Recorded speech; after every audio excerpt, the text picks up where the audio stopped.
The economy of the Philippines is a developing market economy. The world's 29th largest economy by nominal GDP according to the International Monetary Fund in 2020 and the 13th largest economy in Asia. The Philippines is an emerging market and the third highest in Southeast Asia by nominal GDP after Indonesia and Thailand. The Philippines is primarily considered a newly industrialized country, which has an economy in transition from one based on agriculture to one based more on services and manufacturing. As of 2021, GDP by purchasing power parity was estimated to be at $1.025 trillion. The fourth largest in ASEAN and 25th in the world. Primary exports include semiconductors and electronic products, transport equipment, garments, copper products, petroleum products, coconut oil, and fruits. Major trading partners include Japan, China, the United States, Singapore, South Korea, the Netherlands, Hong Kong, Germany, Taiwan and Thailand. The Philippines has been named as one of the Tiger Cub economies together with Indonesia, Malaysia, Vietnam, and Thailand. It is currently one of Asia's fastest growing economies.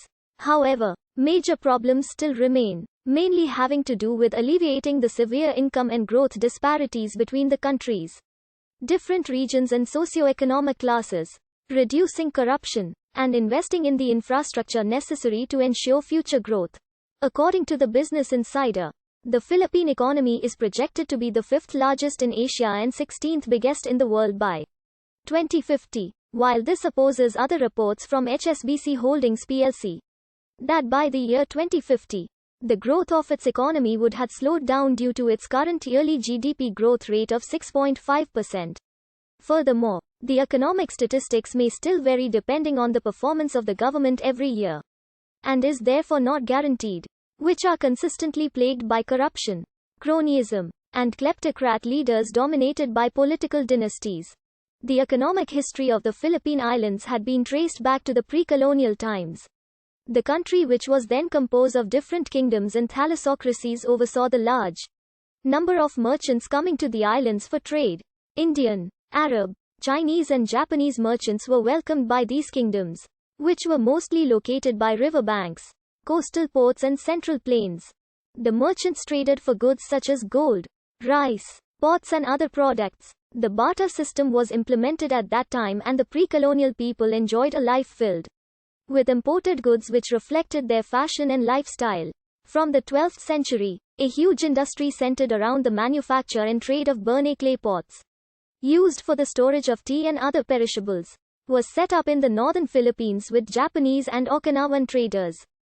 These pots were known as rasen sukuri in Japanese, and were considered among the best storage vessels used for the purpose of keeping tea leaves and rice wine fresh. Hence, rasen sukuri pots became sought after in Northeast Asia.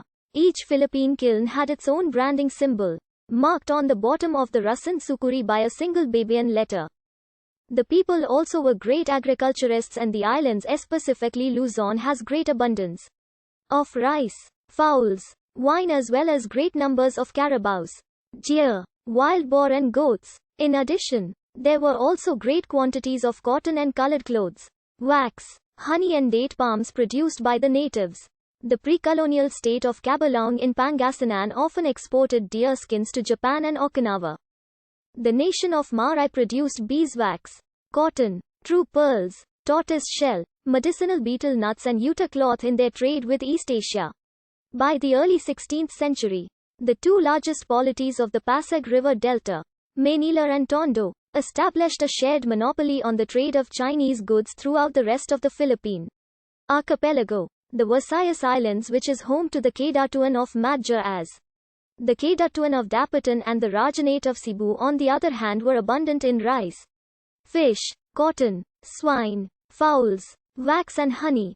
Leyte was said to produce 2 rice crops a year, and Pedro Chirino commented on the great rice and cotton harvests that were sufficient to feed and clothe the people. In Mindanao, the Rajanate of Butung specialized in the mining of gold and the manufacture of jewelry.